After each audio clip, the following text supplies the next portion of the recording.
1784 스카이홀에 직원분들이 와 계시고요. 24년 컴패니언 데이를 시작하도록 하겠습니다.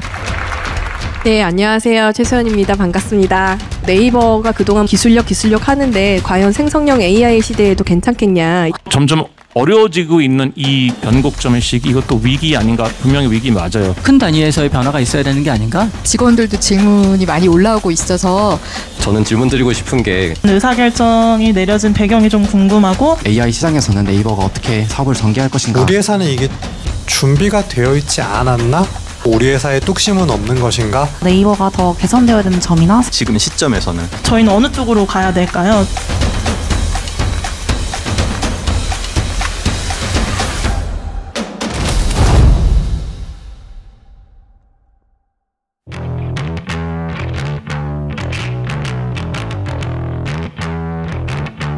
우리가 계속 질문을 던지는 것 자체가 작전 타임 아닌가? 그런 생각 같은 게 들고요. 왜 이 시점이냐고 하면 위기가 기회라는 말들도 많이 하고 또 기회가 위기일 수도 있기 때문에 유저의 변화, 마음의 변화에 대응을 할 수 있는 또 새로운 기회라고 생각을 하고 나중에는 웃으면서 우리 그때 잘 극복했어 하는 위태로운 기회가 되지 않을까 싶습니다.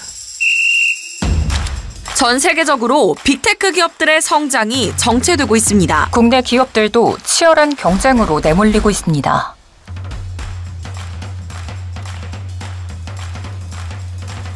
이 비즈니스는 매일매일 변하고 너무 글로벌하게 움직이고 있어서 거기에 대응하지 않으면 정말 뒤처질 수밖에 없다는 걸 저희가 너무 잘 알고 산업의 특징인 것 같아요. 변화하지 않으면 무조건 실패할 수밖에 없기 때문에 변화라는 것은 너무나 당연한 것이고요. 결국은 달리면서 고민해야 되는 부분들이 있다고 생각해요. 왜냐하면 경쟁자들이 기다려주지 않으니까요.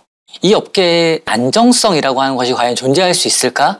우리가 어떻게 보면 계속 적응해야 되고 또 극복해야 되는 여러 상황들이 생기는 것 같아요. 많은 버티컬 앱들이 생기면서 누가 네이버를 쓰느냐, 버티컬 앱으로 가지. 이제 네이버의 위기다 이런 얘기를 많이 했고 지금도 많이 하고 있다고 저는 생각이 드는데요. 특정 회사나 특정 제품이나 특정 서비스가 우리 경쟁사가 아니라 결국은 유저가 쓸 수 있는 24시간에 대해서 누가 그 24시간을 잡느냐의 싸움인 것 같아요. 과거에는 어떤 시장이 시작점이었어요. 굉장히 많은 경쟁자들이 있고 경쟁자들이 다 작잖아요. 그러니까 CIC나 자회사 하나 정도가 그 시장에서 싸워볼 수 있었죠. 이제는 1, 2, 3위 싸움인 거예요. 그러면 이제는 저희가 그동안 국지전에서 이겼잖아요. 자, 이제는 전면전이 필요한 상황이라고 저는 생각하고 있어요. 사용자를 위한 서비스는 항상 고민이 많죠. 왜냐하면 사용자가 바뀌기 때문에요.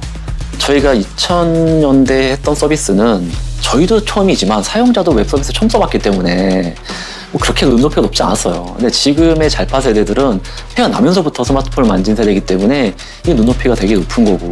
앞으로도 사용자들은 계속 똑똑하게 진화할 것이라고 생각하고 있거든요. AI라는 도구를 만나면 그 눈높이도 점점 높아질 거라 생각합니다. 사용자들의 행태가 이렇게 크게 변화했을 때 네이버는 이러한 행태에 잘 맞는 서비스를 제공하고 있는가, 또 그렇게 변화할 수 있는가, 그런 고민들을 해야 하는 그런 시기인 것 같습니다.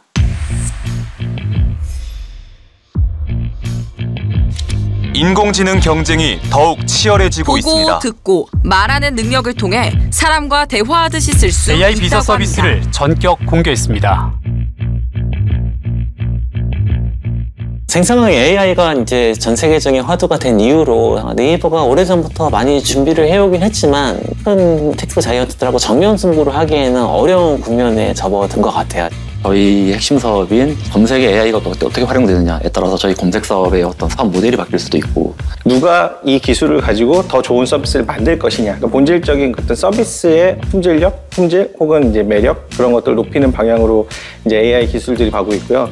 지금과 같은 큰 변화의 시대, 저희가 PC에서 모바일에 한번 겪었을 때 그때도 서비스마다 어떤 서비스는 여전히 PC가 중요한 서비스도 있었겠죠. 근데 회사 전체적으로는 모바일로 달려가야 된다는 그러한 결정을 했던 거고, 그게 지금의 네이버가 여전히 굳건한 자리를 지키도록 도움을 줬다고 생각하는데 AI 시대에서도 마찬가지인 것 같아요. 과감한 AI 적용이 필요한 그런 좀 생각의 전환이 필요한 때가 아닌가 생각합니다.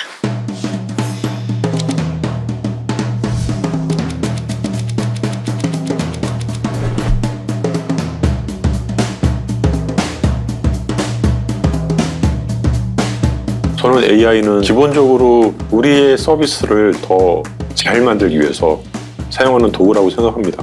AI를 서비스에 잘 적용해서 서비스 품질을 올리는 게 되게 중요한 시점이라고 생각합니다. 결국 기술은 뒤에 숨는 거고 어떠한 사용자의 어떤 니드를 해결해 주느냐가 굉장히 중요하다고 생각하고 진짜 서비스의 구석구석에 녹아 들어가 있는 네이버가 아무튼 대한민국에서 갖고 있는 제일 압도적인 경쟁력이라고 하면 저는 데이터라고 생각해요. 그 데이터를 조금 더 잘 활용하기 위한 수단으로 기술 플랫폼들이 있는 거고 그걸 조금 더 잘 활용하기 있는 수단으로 이제는 AI가 있는 거라고 생각합니다.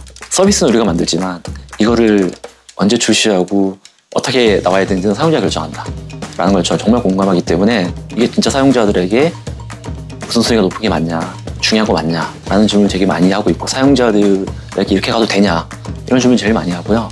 실제로 사용하시는 분들의 작은 감동. 우와, 내가 글을 쓰려고 하는데 네이버가 이런 AI를 기술을 줬더니 내가 글쓰기가 편해졌어.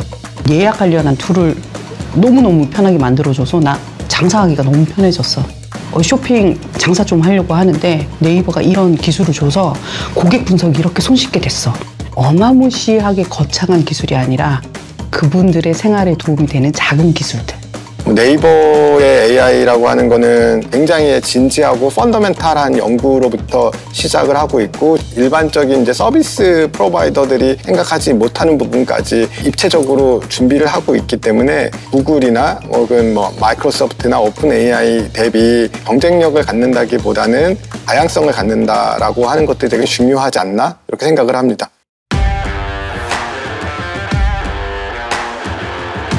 네이버라는 회사의 사업의 본질을 뭐라고 생각하나요? 라고 했을 때 사람들의 좀 궁금증을 해결해 주는 일이라고 생각을 했거든요. 어떻게 보면 사람들이 정말 데일리하게 질문을 하는 것들은 또 정해져 있는 것 같아요. 뭐 사지? 뭐 먹지? 어디 가지? 요즘에 화제가 되는 것들은 뭐가 있는 거지? 그리고 다른 사람들은 뭘 궁금해하고 뭐 하고 살지? 이런 것들인데요. 정말 일상에 관한 데이터들을 저희가 놓치지 않고 계속해서 확보해 가야 된다고 생각하고 있고 결국에 그게 있어야 AI라는 기술이 접목됐을 때 저희만의 좀 차별화된 서비스를 계속해서 제공할 수 있지 않나 생각하고 있습니다. 우리는 예전에 보면 질문에 답을 하는 회사였다고 한다면 거기서 한 발 더 나가서 딱 들어왔더니 내 마음을 어떻게 이 정도를 이해를 해갖고 새로운 관심사를 발견할 수 있고 그 부분들이 새로운 가능성과 경험으로 이어질 수 있는 서비스가 될 수 있으면 정말 좋겠다라고 생각을 하고 있고 사용자들의 그 관심사라는 게 굉장히 자주 바뀌는 걸 저희가 실제로 보고 있어요. 저희가 그 숨어있는 니즈를 찾기 위해서는 끊임없이 사용자들에 대해서 탐색하고 발견할 수 있도록 계속 끊임없는 어떤 피드를 제공해야 되는 거고 그렇게 사용자들이 좋아할 만한 것들을 끊임없이 주는 것들을 통해서 그 사용자의 숨어있는 니즈를 발견할 수 있다고 봅니다. 개인화라는 게 그냥 개인에 맞춰서 좋아하는 컨텐츠들을 잘 추천해서 보여주면 되지라고 되게 표면적으로 해석할 수도 있지만 사실은 그 사람의 문화적인 배경 그 다음에 네이버라는 매체가 차지하고 있는 사용자들의 인식과도 얼라인이 되어야 된다고 생각을 하고 있습니다. 결국은 개인화라는 것도 단순히 기술적인 요소가 아니라 우리가 어떤 사용자의 니즈를 만족해내야 되지는 기획적인 요소가 매우 중요할 것 같고 지금 역설적으로 보면 개인적으로는 다양하지 않아도 되는 세상인 것 같아요. 왜냐면 나는 보고 싶은 건 보고 내가 갖고 싶은 것만 갖고 내가 얻고 싶은 정보만 봐도 충분한 세상이거든요.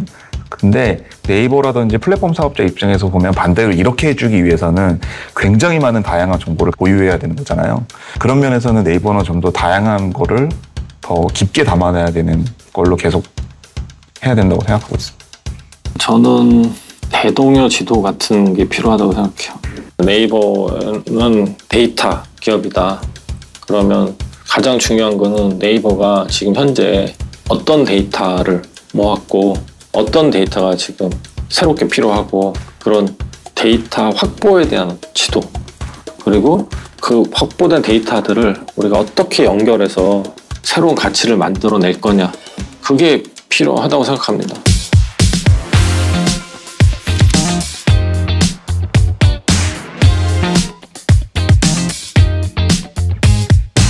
앞으로 네이버가 보여드릴 방향성은 포용적인 AI 철학을 바탕으로 그야말로 네이버의 전 서비스에 AI를 녹여내는 것이고 우리는 이것을 온 서비스 AI로 부르기로 했습니다. 네이버 온 서비스 AI는 네이버 기술의 집약체입니다. 세상을 향한 호기심과 새로운 발견, 창작을 돕는 AI. 원천 기술을 기반으로 사용자의 더 나은 서비스 경험을 만들 수 있도록 새로운 실험과 시도들을 지속할 것입니다. 새로운 변화, 네이버는 해내겠습니다. 네이버는 어쨌든 말도 안 되게 2번의 웨이브를 다 탄 기업이거든요. 인터넷 웨이브도 타고 올라왔고 모바일에서도 살아남았고, 그러면 AI에서도 또 살아남을 수도 있지 않을까? 그런 기대도 있고. 네이버가 지금까지 되게 위기도 있었고 또 많은 서비스에서 늦게 시작했지만 1등 서비스로 많은 것들을 만들어냈고 지금까지 성장해 왔었던 거는 저는 그게 네이버의 어떤 DNA라고 생각하는데 네이버는 뚝심이 있는 것 같습니다. 중요한 건 결국 본질을 잃지 않고 사용자에 대해 니즈에 대해서 굉장히 관심을 많이 가지고 어떤 부분을 개선하고자 하는 의지가 있다고 하면 분명히 어떤 답이라도 만들어낼 수 있는 사람들이라고 생각해요. 네이버는 저력이 있는 회사라고 생각하거든요. 항상 뭐 회사가 이게 맞아요 뭐 이런 얘기들 많이 하지만 가야 할 방향이 보이고 그런 게 주어졌을 때 정말 거기로 우직하게 가는, 누구보다 더 빨리 강하게 가는 그런 힘을 가진, 그게 결국 저는 여기 안에 있는 구성원들의 저력이라고 생각하고 있고 회사의 가장 큰 강점이 이게 아닌가라고 생각하고 있습니다. 지금 AI의 시대에는 자본의 힘의 비중도 굉장히 커졌고 사람의 중요성도 굉장히 커져 있어서 그걸 끌어당기는 힘이 있는 주체가 성공할 가능성이 좀 제법 있다고 생각해요. 그렇게 생각하면 네이버한테 거는 기대가 크죠. 핵심은 그런 것 같아요. 새로운 시각. 그리고 서비스의 트렌드라거나 이 서비스에서 생겨나는 문화나 그런 부분들을 저는 20, 30대 분들이 조금 더 적극적으로 반영하면서 만들어 간다고 생각을 하거든요. 그분들은 정말 현재 이제 우리가 타겟으로 한 사용자들을 대변하는 분들이기 때문에 이제 이분들이 주축이 돼서 회사를 이끌어야 간다고 생각을 하고요. 서비스에 대한 제안이라든지 앞으로 우리가 나가야 될 방향에 대한 토론의 주인공도 이분들이 되어야 된다고 생각하고요. 이런 선수들이 네이버 안에 들어와서 실제 그런 고객들을 위한 서비스들을 기획하고 만들어낼 수 있다는 것들은 조직에게 너무나 강력한 어떤 무기를 장착한 것 같은 그런 거라고 생각하고요. 저는 뭐 MZ들이 지금 대한민국 역사상 가장 똑똑한 세대라고 생각해요. 그런 MZ들이 회사에서 잘 성장하고 좋은 동기부여를 받아서 네이버를 많이 바꿔줬으면 좋겠다라고 기대하고 있습니다.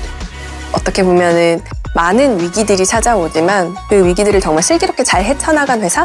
그 힘이 저희 안에 구성원들의 힘으로 나와서 스스로 잘 헤쳐나간 회사로 기억되면 좋을 것 같습니다.